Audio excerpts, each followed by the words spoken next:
Kelangkaan bahan bakar minyak jenis Pertalite melanda warga di Seram bagian timur. Tak hanya warga biasa, nelayan pun ikut terdampak langkanya BBM tersebut.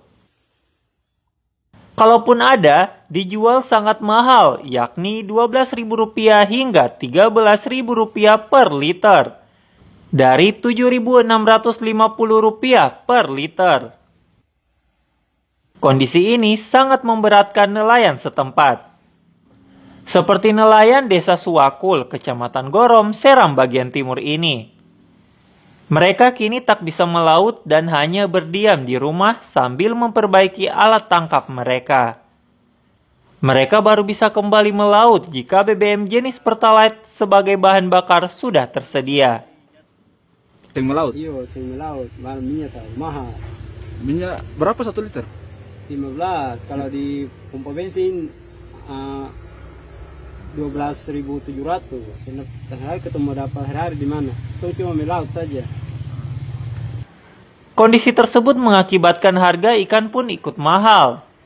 Jika biasanya ikan layang atau momar dan sejenisnya dengan ukuran 1 bakul atau keranjang besar dijual dengan harga Rp600.000, kini dijual Rp900.000 per bakul atau keranjang.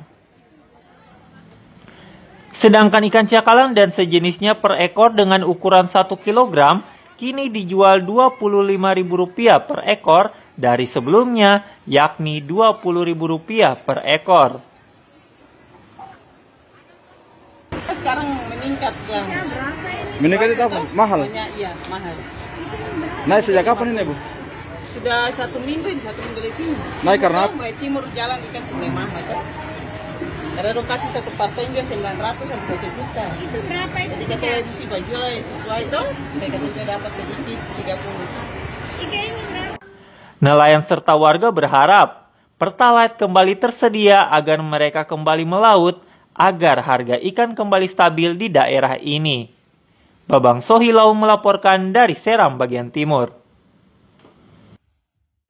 Saudara, informasi tadi sekaligus menutup perjumpaan kita di Berita Ambon pagi ini. Saya Priska Birahi bersama seluruh tim yang bertugas mengucapkan terima kasih dan kebanya dan amato.